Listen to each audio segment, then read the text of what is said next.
Assalamualaikum warahmatullahi wabarakatuh. Saya Nesi Dwi Hapsari dari Ilmu Perpustakaan 1 Stambuk 2023. Saya akan menjelaskan mengenai negara hukum atau rule of law dan akan menjawab pertanyaan yang menjadi tugas UAS saya pada mata kuliah kewarganegaraan.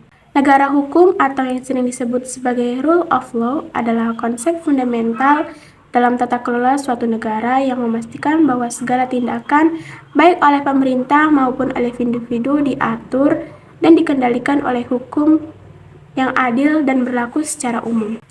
Dalam negara hukum, hukum tidak hanya menjadi alat untuk mengatur masyarakat, tetapi juga sebagai perlindungan hak-hak individu dari tindakan sewenang-wenang oleh negara maupun pihak lain. Prinsip-prinsip utama negara hukum. 1. Supremasi hukum. Prinsip ini menyatakan bahwa hukum adalah norma tertinggi dalam suatu negara. Semua tindakan dan kebijakan harus berdasarkan hukum yang berlaku tanpa terkecuali. Supremasi hukum memastikan bahwa tidak ada individu atau lembaga yang berada di atas hukum. 2. Kepastian hukum. Hukum harus jelas, konsisten, dan dapat diprediksi. Kepastian hukum memberikan rasa aman kepada masyarakat karena mereka dapat mengetahui hak-hak dan kewajiban mereka serta konsekuensi dari tindakan mereka. Hukum yang tidak jelas atau berubah-ubah dapat menimbulkan ketidakadilan dan ketidakpastian. Yang ketiga, ada pembagian kekuasaan. Untuk mencegah terjadi penyalahgunaan kekuasaan, negara hukum mengatur pembagian kekuasaan menjadi 3 cabang. Yang pertama ada legislatif atau pembuatan undang-undang. Yang kedua ada eksekutif atau pelaksanaan undang-undang. Dan yang ketiga ada yudikatif ataupun penegak hukum. Setiap cabang memiliki fungsi dan kewenangan yang terpisah serta saling mengawasi atau checks and balance. Yang keempat ada perlindungan hak asasi manusia. Negara hukum harus melindungi hak-hak dasar setiap individu, termasuk hak atas kebebasan pribadi, kebebasan berbicara, dan hak untuk diperlakukan secara adil di depan umum dan hak-hak lainnya yang diakui secara universal. Perlindungan ini bertujuan untuk menjamin martabat keadilan bagi setiap warga negara. Yang kelima ada proses hukum yang adil atau due process of law. Setiap individu yang terlibat dalam proses hukum berhak mendapatkan perlakuan yang adil, tidak memihak, dan transparan. Prinsip ini mencakup hak untuk didengar, hak atas pembelaan, dan hak atas pengadilan yang adil. Yang keenam ada akuntabilitas dan transparansi. Pemerintah harus bertanggung jawab atas tindakan dan kebijakannya. Transparansi dalam proses pembuatan kebijakan dan pelaksanaan hukum memastikan bahwa masyarakat dapat mengawasi dan menilai kinerja pemerintah serta menjaga korupsi dan penyalahgunaan kekuasaan. Implementasi negara hukum. Implementasi negara hukum memerlukan infrastruktur hukum yang kuat dan berfungsi dengan baik, termasuk adanya peraturan perundang-undangan yang adil, lembaga penegak hukum yang independen dan tidak memihak, serta pendidikan hukum yang memadai bagi masyarakat. Selain itu, budaya hukum yang menghargai supremasi hukum dan hak-hak asasi manusia juga perlu dibangun dan dipelihara. Tantangan dalam mewujudkan negara hukum. Yang pertama ada korupsi. Korupsi di kalangan pejabat dan lembaga pemerintahan dapat merusak prinsip-prinsip negara hukum. Korupsi mengakibatkan penyalahgunaan kekuasaan, ketidakadilan, dan ketidakpercayaan publik terhadap institusi hukum. Yang kedua ada kesenjangan sosial dan ekonomi. Ketimpangan sosial dan ekonomi dapat menghambat akses masyarakat terhadap keadilan. Dalam negara hukum, semua warga negara harus memiliki akses yang sama terhadap bantuan hukum dan perlindungan hukum. Yang ketiga ada ketidakindependenan lembaga yudikatif.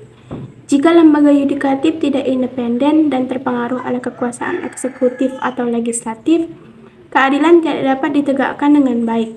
Independensi lembaga yudikatif adalah kunci untuk menjaga integritas dan keadilan dalam sistem hukum. Keempat, ada penegak hukum yang lemah. Hukum yang baik tidak akan berarti jika tidak ditegakkan dengan efektif.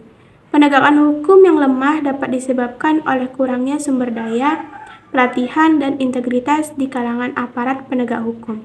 Kesimpulan dari negara of law adalah, negara hukum atau rule of law adalah landasan penting bagi terciptanya keadilan, kestabilan, dan kesejahteraan dalam suatu negara. Prinsip-prinsip dasar seperti supremasi hukum, kepastian hukum, pembagian kekuasaan, perlindungan hak asasi manusia, proses hukum yang adil, serta akuntabilitas dan transparansi merupakan pilar-pilar utama yang harus dijaga dan ditegakkan. Tantangan dalam mewujudkan negara hukum harus diatasi dengan komitmen yang kuat dari semua pihak, baik pemerintahan, masyarakat, maupun lembaga-lembaga terkait. Selanjutnya saya akan menjawab pertanyaan, yaitu jelaskan bagaimana yang disebut sebagai hukum rule of law versus bagaimana kalau negara tidak membuat hukum sebagai panglima. Yang dinamakan hukum rule of law memiliki pengertian yang sama dengan negara hukum. Hal ini dikemukakan oleh Sunarti Hartono dengan ungkapan sebagai berikut. Oleh sebab itu, agar supaya tercipta suatu negara hukum yang membawa keadilan bagi seluruh rakyat yang bersangkutan, penegakan the rule of law itu harus diartikan dalam arti yang material. Menurut Sudargo Gautama, ada persamaan utuh antara rule of law dengan negara hukum. Hal ini beliau ungkapkan dalam kalimat, dan jika kita berbuat demikian, maka pertama-tama kita melihat bahwa dalam suatu negara hukum, terdapat pembatasan kekuasaan negara terhadap perseorangan. Negara tidak maha kuasa, tidak bertindak sewenang-wenang. Tindakan-tindakan negara terhadap warganya dibatasi oleh hukum. Inilah yang oleh ahli hukum Inggris dikenal dengan rule of law. Dalam negara hukum, semua warga negara termasuk pemimpin dan institusi pemerintah tunduk dan patuh pada hukum yang berlaku. Prinsip utama dari rule of law adalah keadilan, kepastian hukum, transparansi, dan akuntabilitas. Hukum dijalankan secara adil dan tanpa diskriminasi, memastikan bahwa hak-hak asasi manusia terlindungi dan setiap orang mendapatkan perilaku yang setara di hadapan hukum. Sebaliknya, jika suatu negara tidak menjadikan hukum sebagai panglima, maka negara tersebut akan menghadapi ketidakpastian hukum dan ketidakadilan. Tanpa supremasi hukum, kekuasaan dapat dijalankan secara wenang-wenang oleh pihak-pihak tertentu. Mengabaikan prinsip-prinsip keadilan dan hak-hak asasi manusia, penyalahgunaan wewenang dan korupsi menjadi marak, karena tidak ada mekanisme yang efektif untuk mengekang tindakan-tindakan tersebut. Hak-hak warga negara dapat dilanggar tanpa ada upaya perlindungan atau pemulihan yang memadai. Ketidakstabilan sosial dan politik pun dapat meningkat karena tidak adanya kepercayaan masyarakat terhadap sistem hukum dan pemerintah. Dalam kondisi ini, kekacauan dan anarki bisa terjadi, mengancam kesejahteraan dan keamanan negara secara keseluruhan.